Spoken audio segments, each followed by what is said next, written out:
Hello students, यह इस chapter की सेकंड वीडियो है।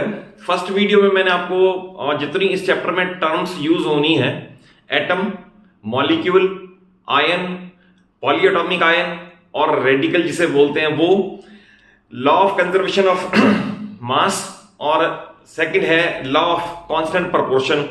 ये सारा मैंने फर्स्ट वीडियो में कवर करके दे दिया है। तो अगर आपने वो वॉच नहीं की तो उसे जरूर वॉच कर लें और कॉन्सेप्ट वाइज समझ लें कि उन टर्म्स का क्या मीनिंग है, सो दैट उनके एप्लीकेशन में आपको कोई प्रॉब्लम ना आए। और उसी वीडियो में मैंने डाल्टन्स एटॉमिक थ्योरी के पोस्टुलेट्स दे दिए हैं और एनसीईआरटी के 2 थ्योरेटिकल क्वेश्चन कवर कर दिए हैं, जिनका रिप्लाई ये इस तरह से है कि how these postulates relate to these laws. तो दोनों थ्योरेटिकल क्वेश्चन कवर्ड हैं।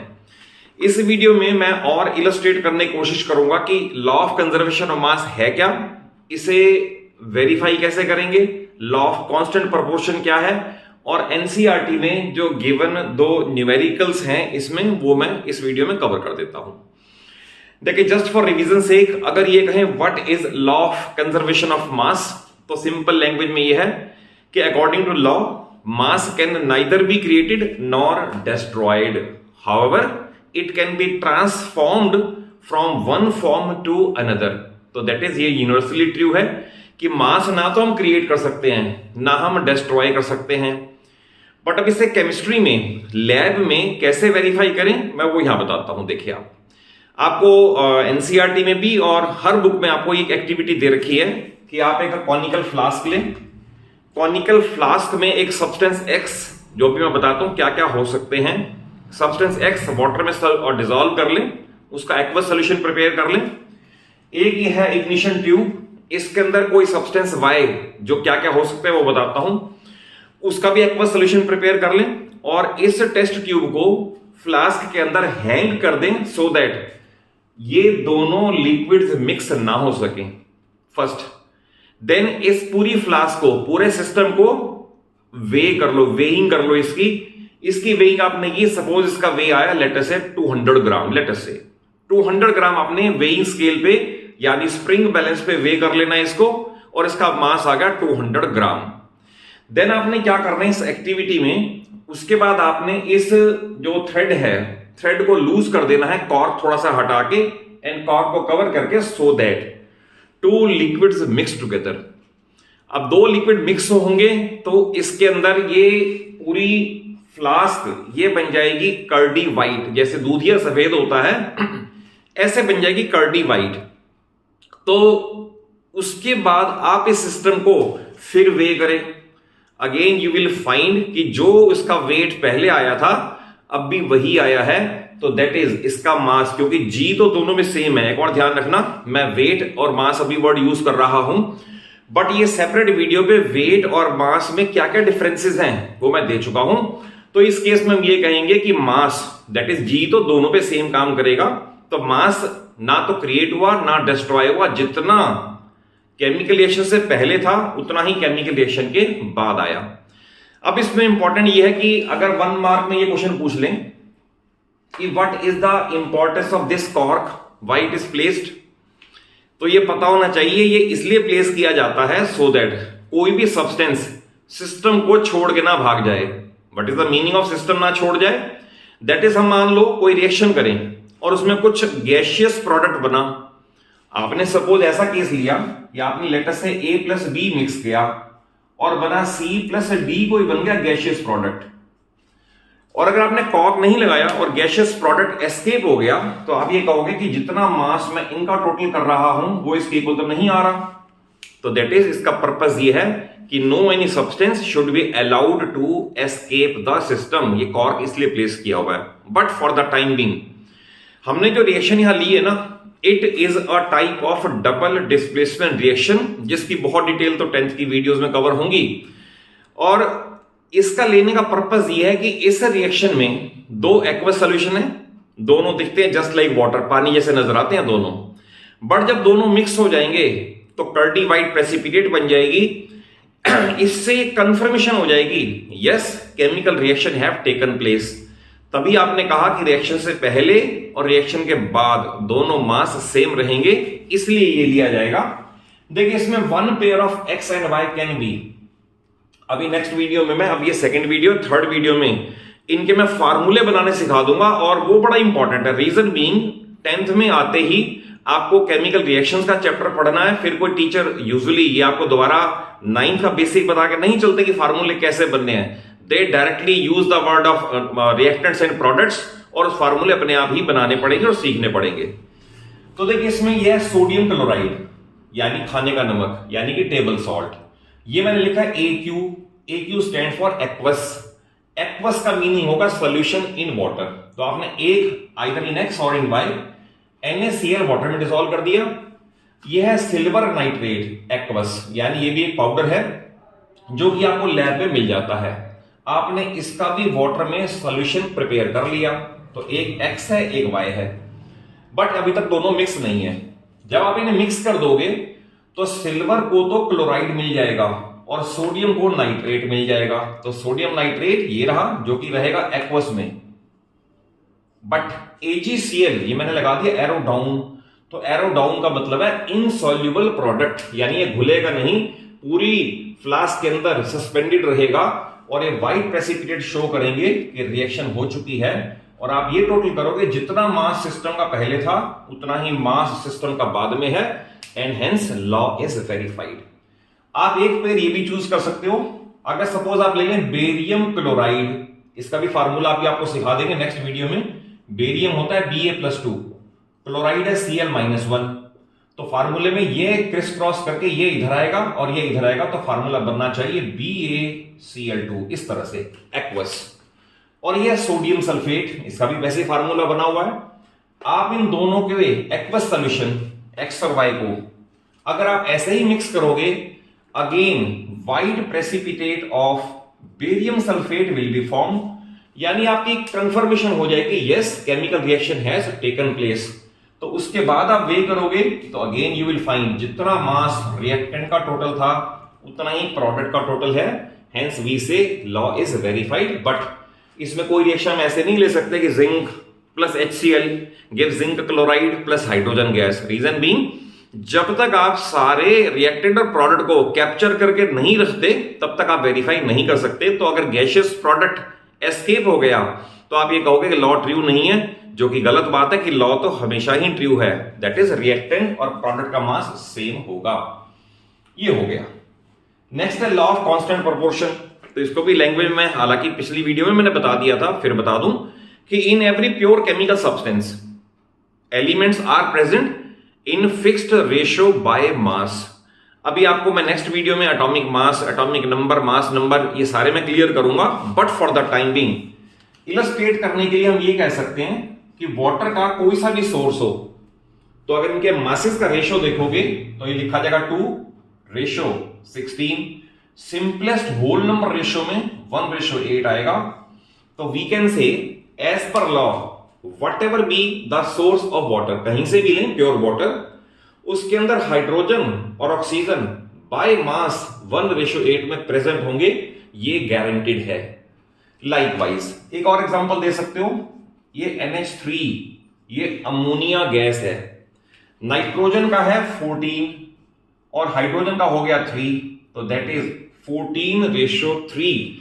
दैट इज अमोनिया का कोई सा भी सोर्स हो, अमोनिया गैस अगर आप लें तो उसमें नाइट्रोजन और हाइड्रोजन गारंटीड है 14:3 में प्रेजेंट होंगे। तो ये है लॉ ऑफ कांस्टेंट प्रोपोर्शन। तो ये सारे एटॉमिक मासेस याद करने के बाद आप सबके रेशियो भी कैलकुलेट कर सकते हो। देन इसके बाद एनसीईआरटी में 2 क्वेश्चन है, पेज 27-28 पे।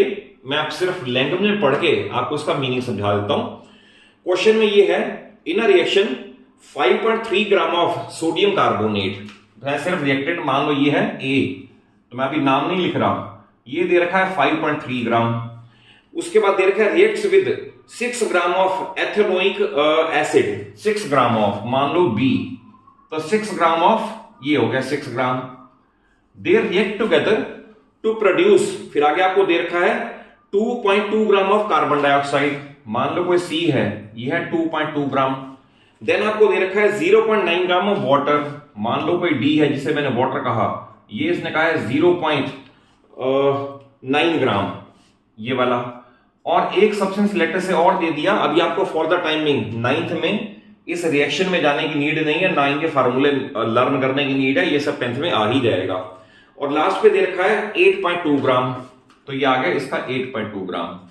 और क्वेश्चन में ये पूछा हुआ है कि show that these observations are in agreement with law of conservation of मास।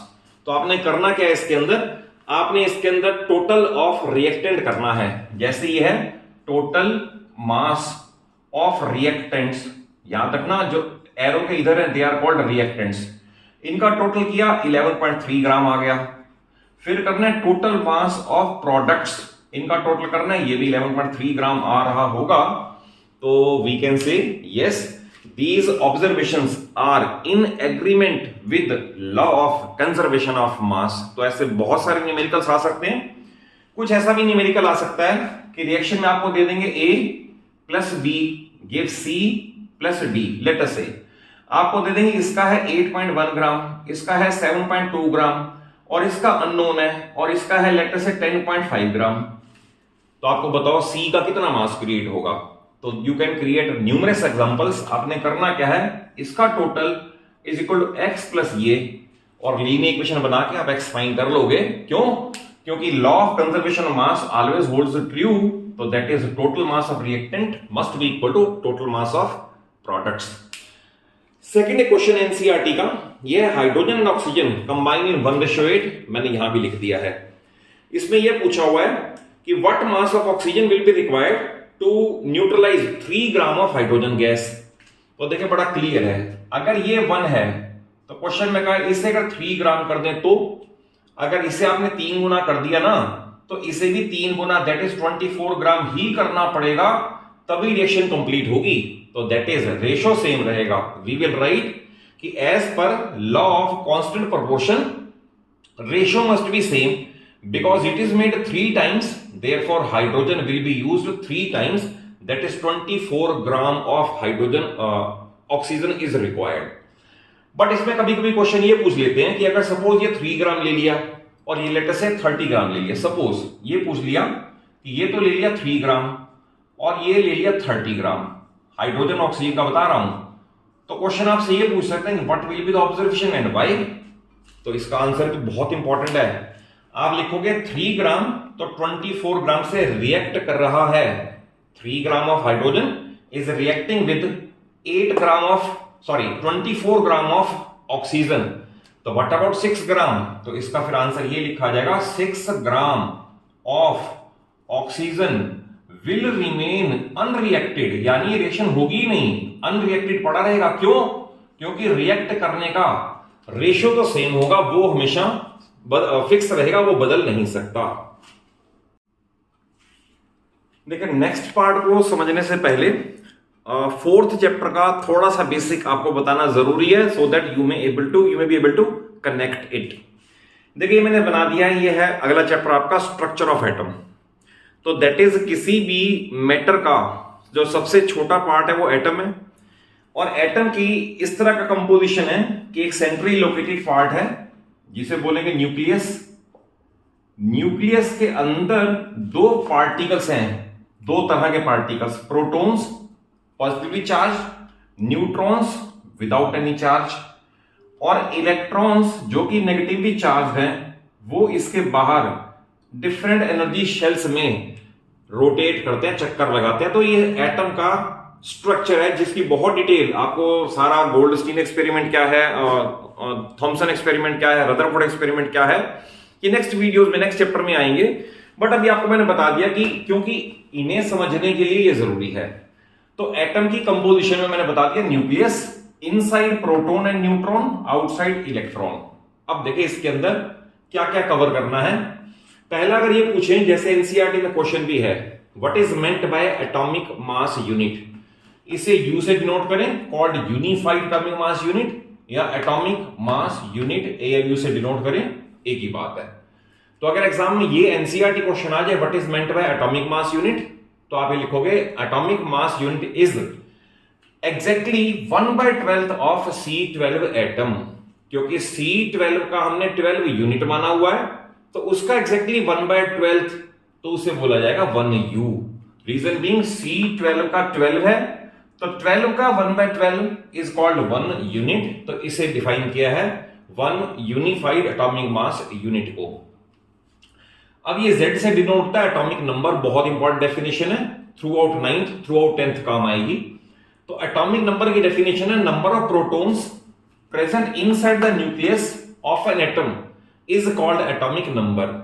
और हर एलिमेंट के एटम्स में एटॉमिक नंबर ऑफ प्रोटॉन्स अलग अलग है। सपोज मैं ये कहूं कार्बन में लेट अस से 6 हैं, तो सोडियम में 6 नहीं होंगे, मैग्नीशियम में 6 नहीं होंगे, तो that is atomic number is the unique property of atom of any element, unique property है। तो atomic number is number of protons, but मैं एट द सेम टाइम ये बता दूं कि atom on the whole is electrically neutral. अगर मैं कह रहा हूं न्यूट्रल, तो इसका मतलब नेगेटिवली चार्ज भी उतने होने चाहिए, तो it can also be written as also equals to number of electrons. ध्यान रखना, डेफिनेशन में नहीं लिखना। अगर कोई पूछे डेफिनेशन, तो डेफिनेशन से तो यही है, but we can say by virtue of, यानी by nature of neutral character of atom, it must be equal to number of electrons, correct. Then आता है मास नंबर। मास नंबर आपका क्या है? Number of proton plus neutron inside the nucleus is called mass number. जैसे suppose आपको मैं बताऊं, अगर लेटर से फास्फोरस का मैं लिखूं P3115, आप ये समझ लें, तो जो यहां लिखा जाएगा इट इज कॉल्ड सुपरस्क्रिप्ट, ये हमेशा ही मास नंबर को डिनोट करेगा, और जो ये है इसे लिखा जाएगा सबस्क्रिप्ट, ये हमेशा ही एटॉमिक नंबर को रिप्रेजेंट करेगा। तो ऐसे क्वेश्चन आ जाएंगे, आपको कोई स्पेसिमेन दे देंगे, एक फिगर यहां लिखी होगी, एक यहां लिखी होगी, आपसे ये पूछा जाएगा what are number of protons, electrons and neutrons. तो ये क्योंकि एटॉमिक नंबर है, by definition atomic number proton के इक्वल है, by neutral nature number of electron के इक्वल है, तो इसका आंसर फिर आप ये लिखोगे प्रोटॉन भी 15, इलेक्ट्रॉन भी 15। अब ये है P प्लस N, और उसमें से P लेस करोगे तो N आ जाएगा, तो N यानी नंबर ऑफ न्यूट्रॉन 16। तो ऐसे क्वेश्चन भी इसके अंदर कवर करने हैं।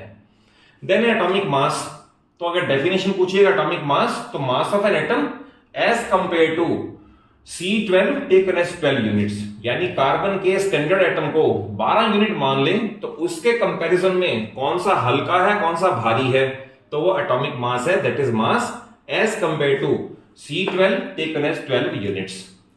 देन इसके बाद अब देखिए आप न्यूमेरिकल, अब आपको ये क्वेश्चन आपके एनसीईआरटी के हैं पेज नंबर 35 पे, find the molecular mass of following. तो देखिए मॉलिक्यूलर मास के लिए एटॉमिक मासेस कुछ स्कूल्स में गिवन होते हैं, और कई स्कूल्स में टीचर एक्सपेक्ट करते हैं कि एटॉमिक नंबर तो आपने याद करने ही करने हैं, hydrogen, helium, lithium, beryllium, boron, carbon, nitrogen, oxygen, fluorine, neon, sodium, magnesium याद करने ही करने हैं। बट अगर एटॉमिक मासेस भी याद कर सको तो बहुत अच्छी बात है। बहुत सारे केस में एटॉमिक मास एटॉमिक नंबर का डबल है, नॉट एज अ रूल, ऐसा नहीं है, क्योंकि कुछ केस में डबल से ज्यादा भी आ जाएगा।